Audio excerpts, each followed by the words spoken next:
Shapes of orbitals की बात करते हैं, ठीक है। क्वांटम नंबर्स हमने देखे थे, ठीक है, और उसमें हमें मालूम पड़ा था कि 4 प्रकार के ऑर्बिटल्स थे, ठीक है, S, P, D and F। Subcells हम इनको कहते थे। तो अब इनका शेप कैसा होता है, अभी तक शेप के लिए तो हमने कोई आइडिया लगाया नहीं है, तो शेप्स की बात करते हैं, ठीक है। तो अब जैसे ऑर्बिटल्स की हमने बात करी थी, तो ऑर्बिटल्स के लिए क्या बोला था कि it is the region around the space, it is the region in space around the nucleus where the probability of finding the electron is maximum, है ना।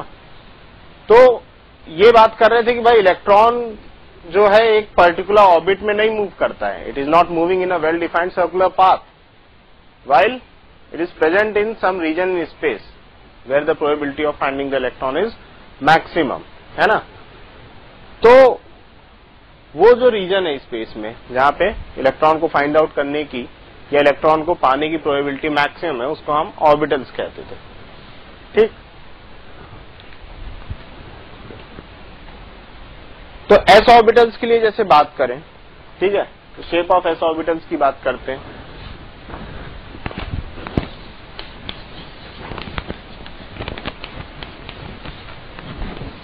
ठीक है, एस ऑर्बिटल्स के लिए यदि बात करें तो क्वांटम नंबर एल की वैल्यू 0 थी, ठीक।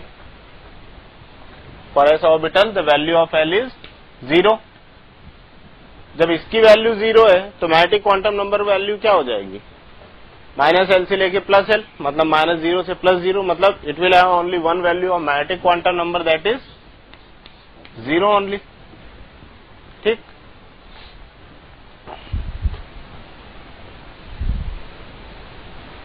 इसका मतलब ये हुआ कि the value of m is 0 means the probability of finding the electron is same in all direction in case of s orbital, ठीक है। तो ये हमको क्या बता रहा है कि probability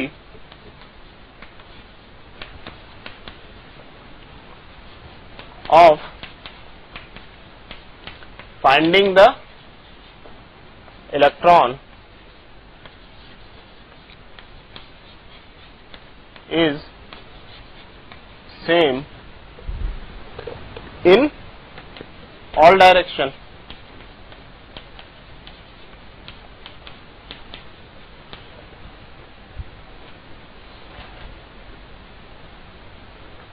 या दूसरे वर्ड में हम कहें, in other words,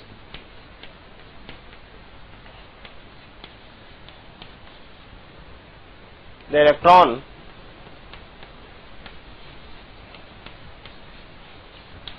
in s orbital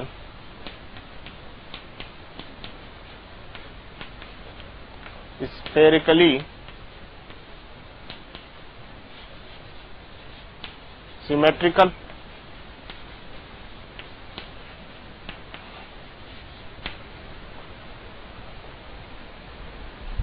ठीक है।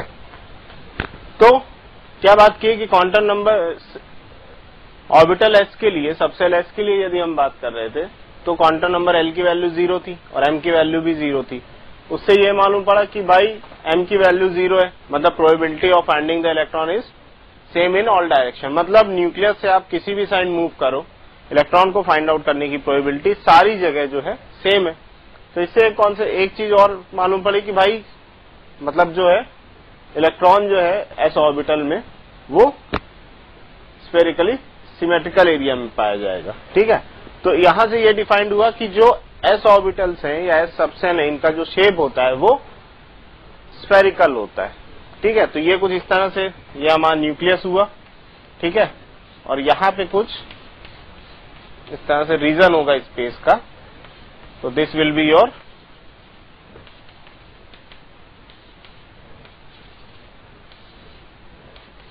वन एस ऑर्बिटल, ठीक है। और यदि 2s का हम स्ट्रक्चर बनाएं तो 2s का स्ट्रक्चर जो है कुछ इस तरह आएगा। अब सर्कुलर ऑर्बिट्स नहीं बनेंगे, ठीक है। These are some region in space where the probability of finding the electron is maximum. तो ये हमारा क्या हो गया 2s, ठीक है, ये मेरा क्या हो गया 1s। ठीक है, तो ये 1s है, तो यहां पे इलेक्ट्रॉन को फाइंड आउट करने की प्रोबेबिलिटी मैक्सिमम है। ये सेकेंड स्फेरिकल शेल है। ठीक है, अब आपको एक चीज और दिख रही होगी, इन 1s और 2s के बीच ये गैप दिख रहा है। ठीक है, ये जो स्पेस जो 1s और 2s के बीच है, इसको आप बोलते हैं नोड। ठीक है, तो ये रीजन क्या हो गया आपका नोड। ठीक है, तो इस रीजन में where the region in between the spherical shell where the electron density is 0 is called node. यहां पे कोई इलेक्ट्रॉन नहीं पाया जाएगा इस एरिया में, जिसको आप नोड कहते हो। ठीक है, तो 1s और 2s के बीच बात करें तो एक नोड आएगा। इसी प्रकार से 2s और 3s के बीच बात करें तो एक नोड आएगा। 2p की यदि बात करें, ठीक है, तो अब p सबसेल हमेशा 2p से स्टार्ट होता है, तो न्यूक्लियस के स्टार्टिंग में जो सबसे पहले ऑर्बिटल होगा या सबसेल होगा वो 2p का होगा। ठीक है, उसके बाद जो शेल आएगा वो 3p का होगा, तो 2p और 3p में एक नोड आएगा।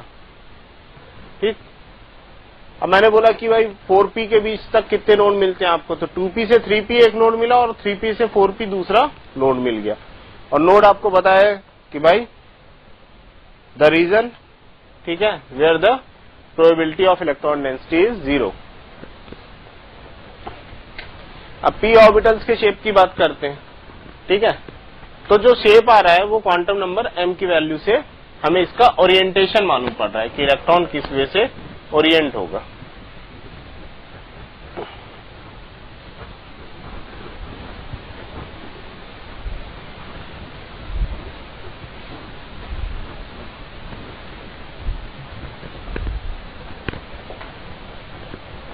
Next is shape of p orbital.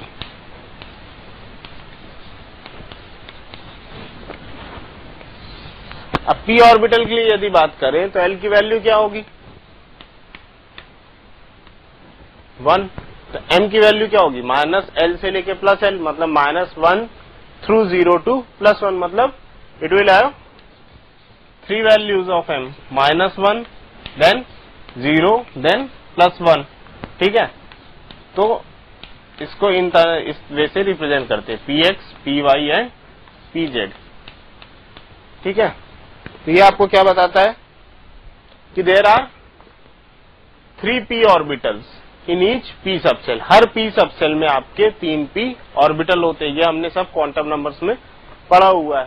Second चीज ये क्या बता रहा है कि these 3 orbitals differ only in orientation. ठीक है, इनका ओरिएंटेशन डिफरेंट होगा। जो px होगा वो अलोंग द x एक्सिस होगा, py जो है along the y axis, pz जो है अलोंग द z एक्सिस। कुछ पॉइंट्स क्या हैं, these 3 orbitals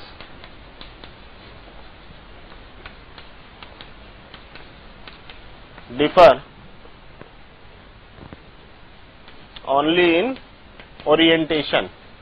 ठीक है, while they will have the same energy, इनकी एनर्जी सेम होगी और इनको हम डीजेनरेट ऑर्बिटल भी बोलते हैं क्योंकि इनकी एनर्जी सेम होती है। ठीक है, और each orbital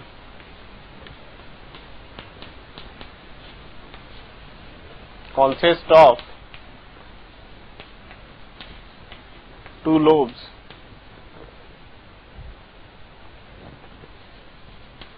symmetrical about a particular axis।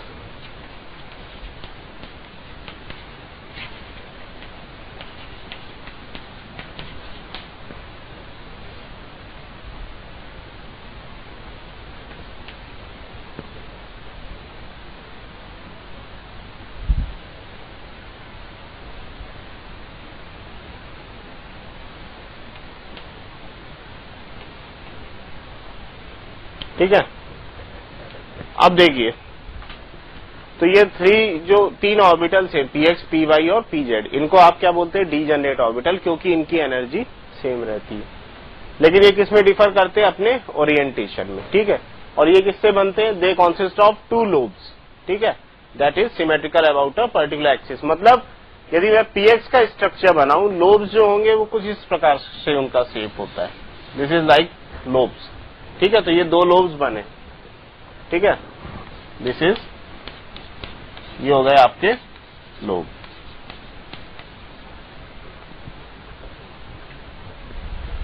ठीक है। तो ये लोब हो गए। अब जैसे इनका जब स्ट्रक्चर बनाएंगे तो पीएक्स का स्ट्रक्चर बना रहे हैं, तो जो 2 लोब है, जो 2 लोब है वो एक्स एक्सिस में सिमेट्रिकल होंगे, ठीक है।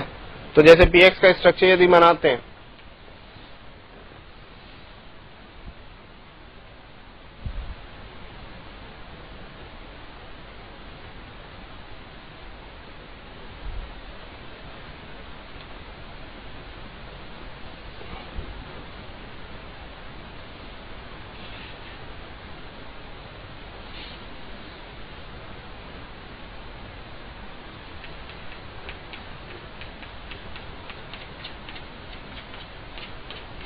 तो ये आपका क्या हो गया? एक्स एक्सिस, ये हो गया आपका वाई एक्सिस, ये हो गया जेड एक्सिस, ठीक है।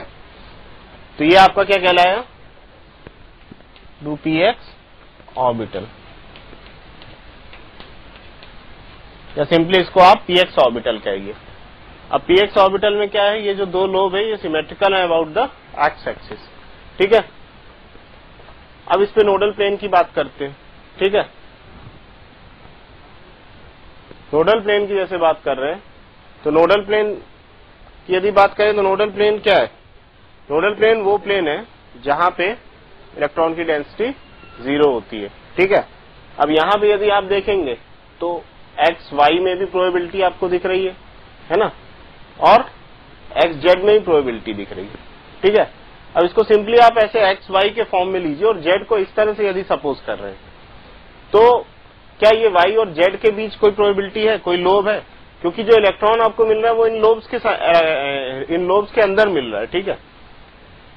तो यहां पे यदि आप इसको ऐसा एज अ जेड एक्सिस मानते हैं तो वाई जेड में तो कोई भी लोब नहीं आ रहा है, मतलब वो आपका नोडल प्लेन है where the probability of electron, where the electron density is 0। तो इसका जो नोडल प्लेन हो गया वो क्या हो गया?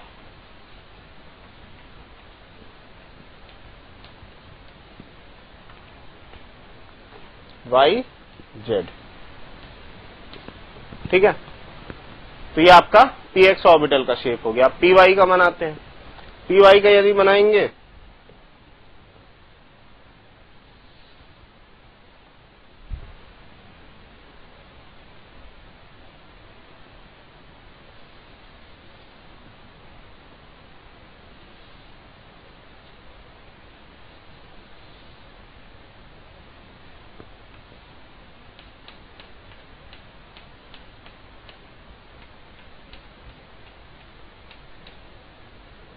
ये आपका क्या हो गया?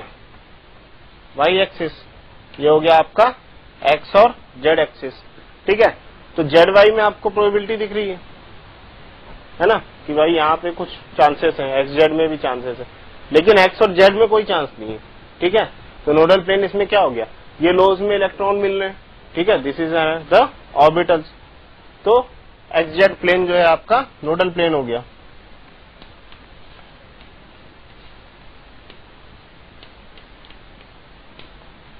ठीक है। और ये आपके लोब्स किस में? वाई एक्सिस में है, तो कौन सा आपका ये हुआ? Orbital, this is P Y orbital, ठीक है।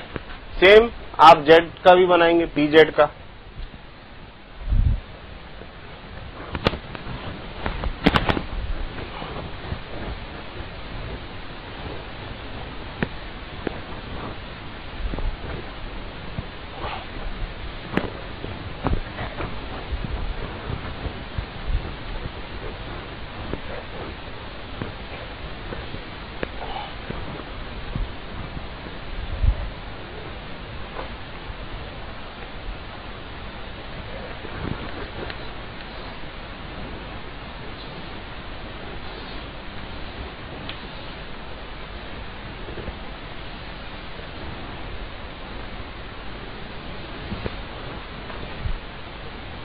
आपका हो गया X, this is your Y, this is your Z, ये हो गए आपके लोब्स।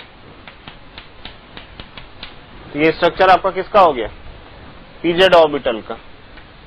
ठीक है, अब एक्स और वाई के बीच देखिए नोडल प्लेन है, कहीं पे भी इलेक्ट्रॉन की पॉसिबिलिटी नहीं है ना। तो नोडल प्लेन यहां पे क्या हो गया आपका? एक्स और वाई। ठीक है, तो ये सब बातें हो गई पी ऑर्बिटल्स की। So next is D orbitals.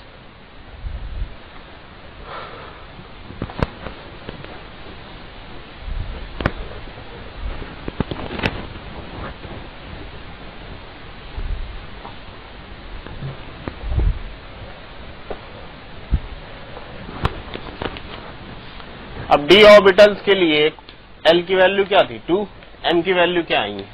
-2, -1 that is 0, then +1। ठीक है, एंड नेक्स्ट इज +2। इसका मतलब in a D subshell there are 5 D orbitals, 5 D orbitals हैं। ठीक है, और ये कौन कौन से होते हैं? dxy, dyz, dzx, dx² - y² and dz²। तो ये 5 डी ऑर्बिटल्स होते हैं। ठीक है,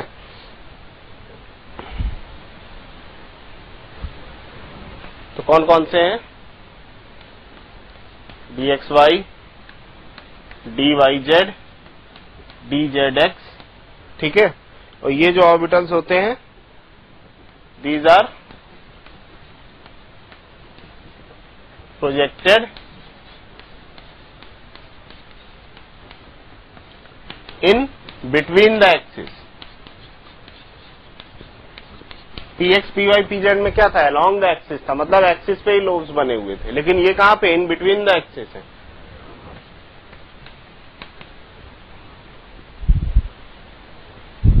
एंड द अदर टू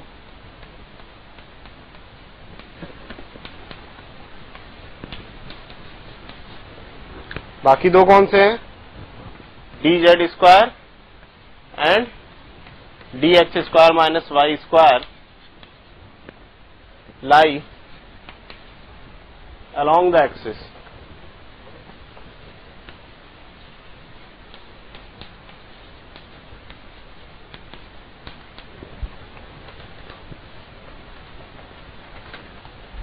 ठीक है, तो अब इनका फिगर बनाते हैं।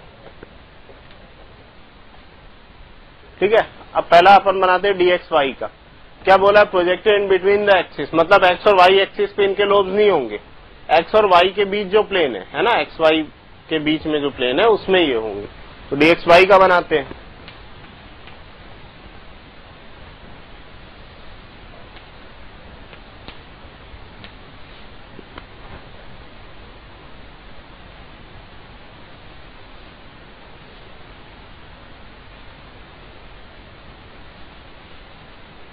ठीक है, तो ये आपका शेप किसका हो गया? dxy ऑर्बिटल का। अब बात किसकी आई? नोडल प्लेन की।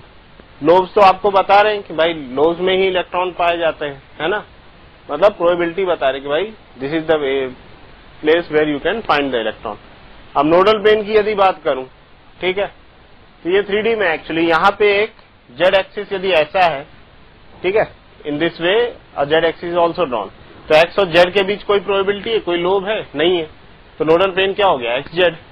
उसी प्रकार से वाई और जेड में भी यदि देखें तो वाई जेड में भी कोई प्रोबेबिलिटी नहीं है ना, तो दो नोडल प्लेन हो गए इसके।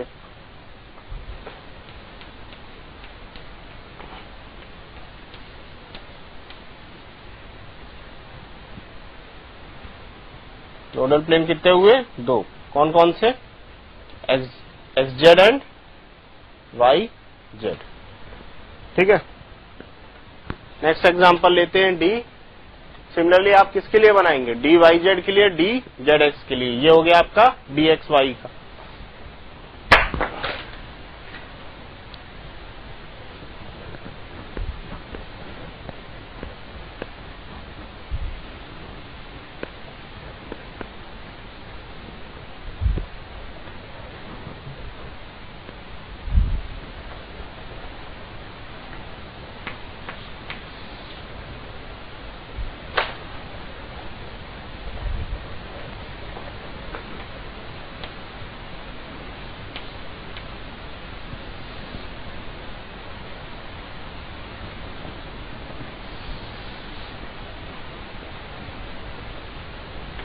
ये एक्स जेड एक्सिस हुआ, अब इनके बीच आपको बनाना है, तो ये लोब हो गए आपके।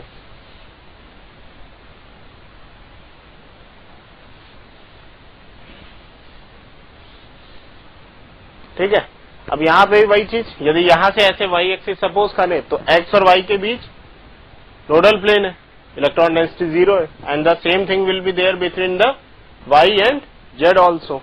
ठीक है, तो ये जो स्ट्रक्चर आपका बना ये किसका हो गया, डी एक्स जेड का। ठीक है, और नोडल प्लेन यहां पे भी जो है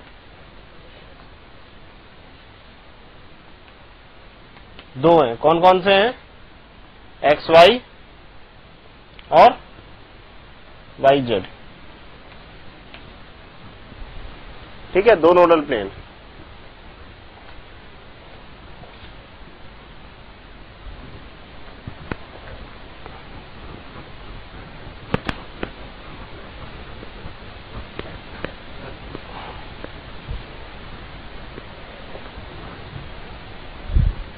next is for D Y Z. ये आपका हो गया Y axis, this is your Z axis, इनके बीच आपने ऐसे लोब्स बना दिए। ठीक है, अब एक एक्स एक्सिस ऐसे कंसीडर कर लिए, तो एक्स वाई के बीच कोई लोब्स भी नहीं है, मतलब नोडल प्लेन है, और एक्स जेड के बीच भी नोडल प्लेन है। तो नोडल प्लेन कितने हो गए इधर, the number of nodal plane is 2। कौन कौन से हो गए, X Y and X Z, और ये जो आपका बना है वो किसका बना है, डी वाई जेड का स्ट्रक्चर। ठीक है, अब नेक्स्ट हमारा क्या है, ये कौन से स्ट्रक्चर हमने देखे, which are projected between the axis, है ना, और बाकी दूसरे कौन से हैं, अब हमारे बचे D Z square and D X square minus Y square, they are projected along the axis, ये एक्सिस पे बने हुए हैं, जबकि यहाँ पे जो लोब्स बने थे ये कहाँ थे, इन बिटवीन द एक्सिस।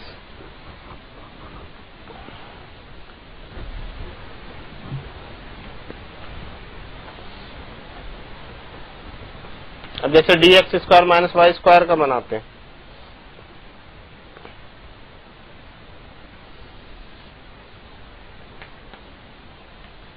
ये एक्स हो गया, वाई हो गया आपका, ये कहां पे बनते हैं, अलोंग द एक्सिस। ठीक है,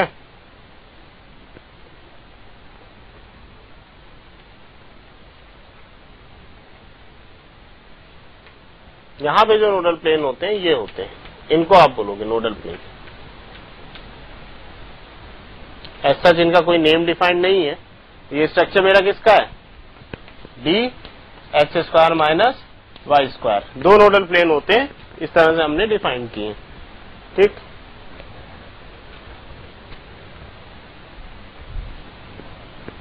नेक्स्ट इज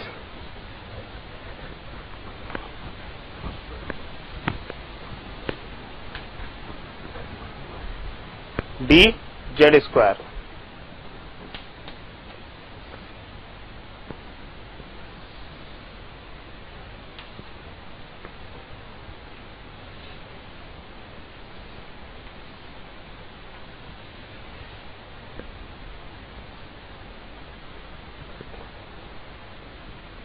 अब इनमें जो होता है डी जेड स्क्वायर में, ये जो है इसका, इसमें नोडल प्लेन जो रहता है वो आपका एब्सेंट रहता है। ये जो होते हैं ये क्या होते हैं, कॉनिकल नोड। यहां पे भी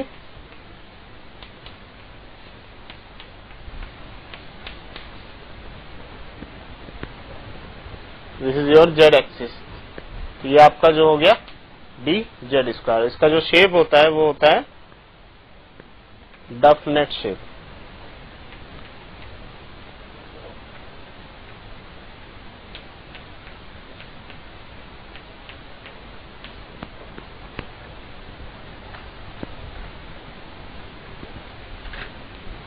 तो these were the all points. ठीक है, हमने शेप ऑफ ऑर्बिटल्स देख लिए। अब next is type of node.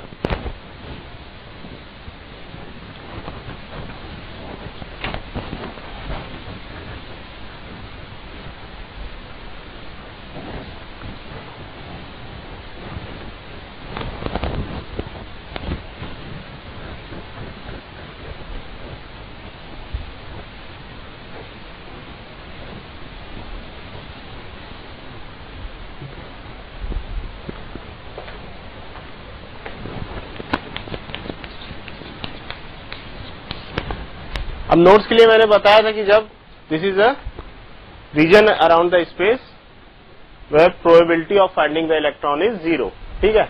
अब जैसे हमने जब एस ऑर्बिटल्स की बात करी थी तो 1s और 2s के बीच एक स्पेस आ रहा था, एम्प्टी स्पेस, उसको हम क्या बोल रहे थे, नोड्स बोल रहे थे, जहां पे इलेक्ट्रॉन की जो डेंसिटी थी इट वाज 0, ठीक है।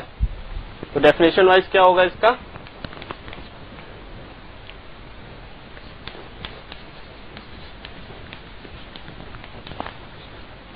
द रीजन और स्पेस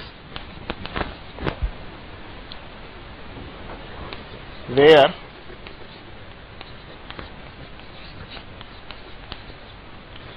probability of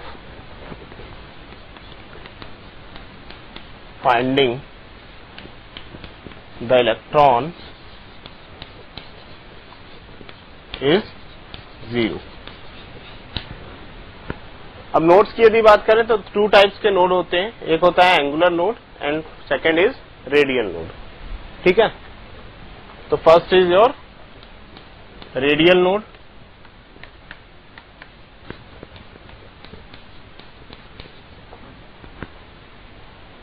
और नंबर ऑफ रेडियल नोड को कैलकुलेट करने के लिए जो फॉर्मूला है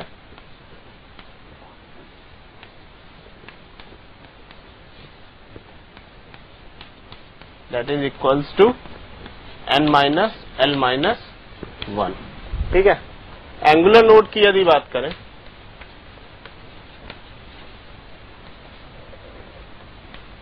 तो इसको कैलकुलेट कैसे करते हैं, जो क्वांटम नंबर l की value that is your angular node.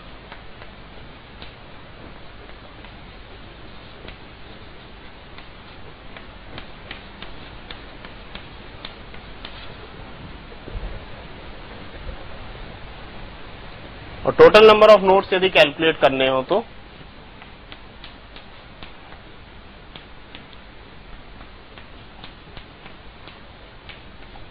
इन दोनों को जोड़ देंगे तो ये क्या आ जाएगा, n माइनस 1, ठीक है। तो देखते हैं, टेबल बनाते हैं और number of nodes find out करते हैं, number of radial nodes, angular node and total nodes.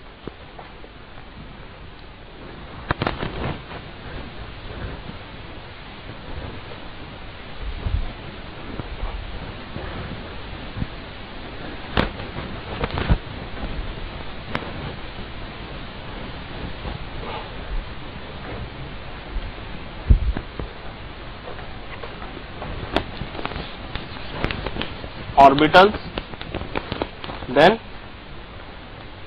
radial node, this is your angular node and total node। Angular node बताया L से आप कैलकुलेट करोगे क्वांटम नंबर, टोटल नोड जो है n minus 1, radial node is from n minus l minus 1,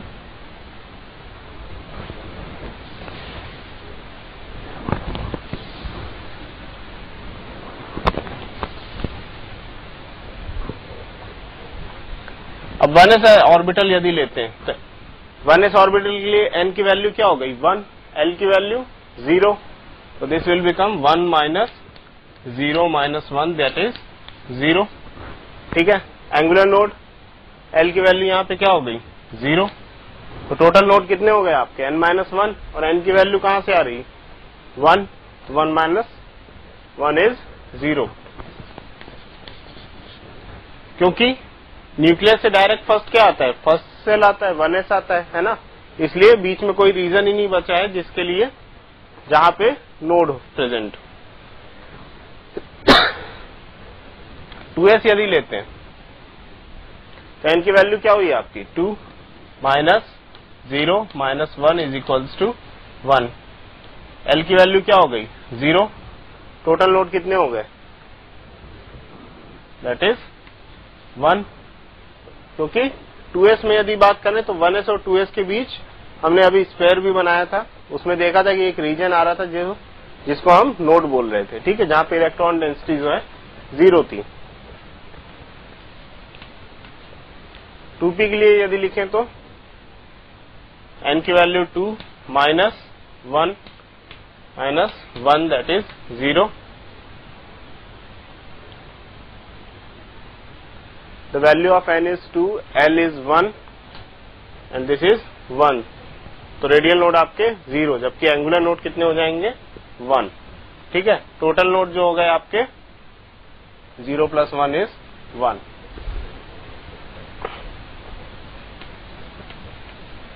three P के लिए यदि लिखें तो n की value 2 minus value of L is 1 minus 1 is equals to 3 - 2 क्या आ गया 1.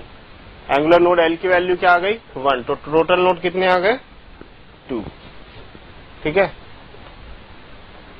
So this was the table for calculating the radial node, angular node.